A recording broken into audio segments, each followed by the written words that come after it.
Hello दोस्तों, GK liquid में आपका स्वागत है। जैसा कि आपको पता है कि इस चैनल पर शिक्षक भर्ती यानी सीटेट और टेट की भी क्लासेस शुरू हो चुकी हैं। कल कल हमने पर्यावरण के 30 प्रश्नों को उनके डिटेल के साथ देखा था और आज के इस वीडियो में मैं बाल विकास के 30 वन लाइनर प्रश्नों को लेके आई हूँ।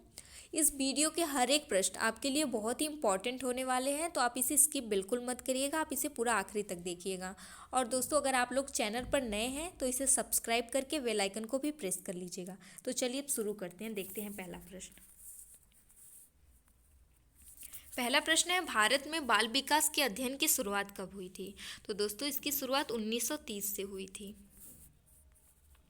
अगला प्रश्न है, प्रथम मनोवैज्ञानिक जिन्होंने व्यक्ति को जन्म से ही क्रियाशील एवं सूचना प्रक्रमरहित प्राणी माना है? तो यह माना है पियाजे ने।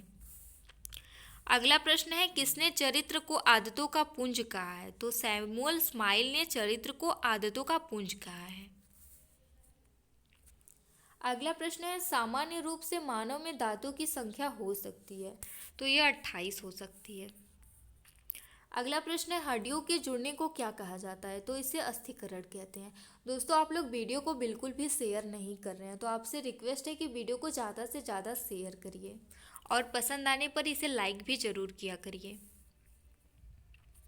अगला प्रश्न है, बालक का विकास प्रारंभ होता है? तो यह गर्भावस्था से प्रारंभ होता है। अगला प्रश्न है, संवेग किस भाषा के शब्द से बना है? तो संवेग लैटिन भाषा के शब्द से बना है। अगला प्रश्न है, अंडाणु से शुक्राणु की निषेचन का परिणाम एक कोशिका होता है, यह क्या कहलाता है? तो यह युग्मनज कहलाता है। अगला प्रश्न है, स्नायुमंडल हड्डियों में परिवर्तन कहलाता है? तो यह विभेदीकरण कहलाता है। अगला प्रश्न है, मनोविश्लेषणात्मक सिद्धांत तथा मनोलैंगिक विकास सिद्धांत किसने दिया था? तो यह दोनों सिद्धांत फ्रायड द्वारा दिया गया था। अगला प्रश्न है, नैतिक विकास सिद्धांत किसके द्वारा दिया गया था? तो दोस्तों, यह सिद्धांत लॉरेन कोहलबर्ग के द्वारा दिया गया था। अगला प्रश्न है, बालक किस अवस्था में रासायनिक खाद्य और चीनी के मध्य अंतर करना सीख जाता है? तो यह औपचारिक क्रियात्मक अवस्था में सीखता है। अगला प्रश्न है, आगमन चिंतन शिक्षक प्रतिमान किसने दिया था? तो यह दिया था हिल्दी ताबा ने। अगला प्रश्न है, किस चिंतक का मानना है कि बालक को प्रकृतिवाद के माध्यम से स्वयं ही सीखने का अवसर देना चाहिए? तो यह रूसो ने कहा था। अगला प्रश्न है, एमिल तथा सोशल कॉन्ट्रैक्ट पुस्तक किसके द्वारा लिखी गई थी? तो दोस्तों, यह दोनों पुस्तकें 1762 में रूसो द्वारा लिखी गई थी। अगला प्रश्न है, बालक के हाथ पैर और नेत्र उसके प्रारंभिक शिक्षक होते हैं, यह कथन किसका है? तो यह रूसो द्वारा कहा गया था कि बालक के हाथ पैर और नेत्र उसके प्रारंभिक शिक्षक होते हैं। अगला प्रश्न है, बालक का मस्तिष्क कोरा स्लेट होता है, यह कथन किसका है? तो यह प्लेटो का कथन है। अगला प्रश्न है, बालक का मस्तिष्क कोरा कागज होता है, यह कथन किसका है? तो यह जॉन लॉक का है। दोस्तों, आपको इन दोनों प्रश्नों में काफ़ी कन्फ्यूजन होगा, लेकिन इसको देखिएगा, इसमें दिया है बालक का मस्तिष्क कोरा स्लेट होता है और इसमें दिया है बालक का मस्तिष्क कोरा कागज होता है। ये दोनों अलग अलग क्वेश्चन है, तो आप इसे ध्यान रखिएगा। अगला प्रश्न है, स्वस्थ शरीर में ही स्वस्थ मस्तिष्क होता है, यह कथन किसका है? तो यह अरस्तु ने कहा था। अगला प्रश्न है, आउटलाइन साइकोलॉजी नामक पुस्तक के लेखक कौन है? तो इस पुस्तक के लेखक हैं विलियम मैकडूगल। अगला प्रश्न है, व्यवहार के निश्चित विज्ञान का अध्ययन किसने किया था? तो व्यवहार के निश्चित विज्ञान का अध्ययन वाटसन ने किया था।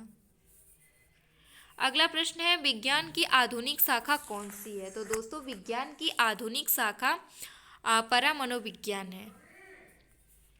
अगला प्रश्न है, बाल मनोविज्ञान में किसका अध्ययन किया जाता है? तो इसमें गर्भावस्था से किशोरावस्था तक का अध्ययन होता है। अगला प्रश्न है, विकासात्मक मनोविज्ञान में किसका अध्ययन किया जाता है? तो दोस्तों, इसमें गर्भावस्था से वृद्धावस्था तक का अध्ययन किया जाता है।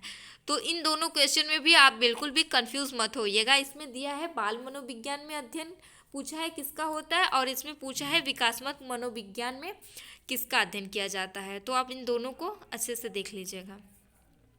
अगला प्रश्न है, अतार्किक चिंतन की अवस्था कौन सी होती है? तो दोस्तों, शैशवावस्था अतार्किक चिंतन की अवस्था होती है।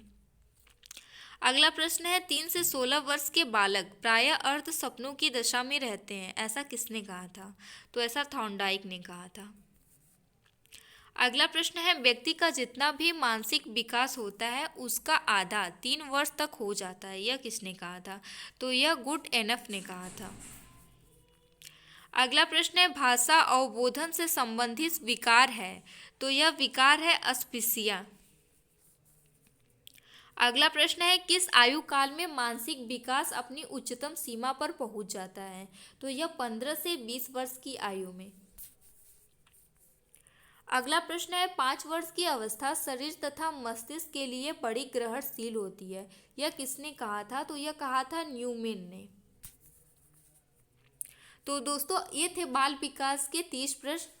तो आप उम्मीद करती हूँ कि आप लोगों को ये प्रश्न पसंद आए होंगे। अगर पसंद आए हैं तो इसे लाइक ज़रूर करिएगा और चैनल को ज़्यादा से ज़्यादा शेयर करिए और सब्सक्राइब करके बेल आइकन को प्रेस करना तो बिल्कुल भी मत भूलिएगा। Thank you.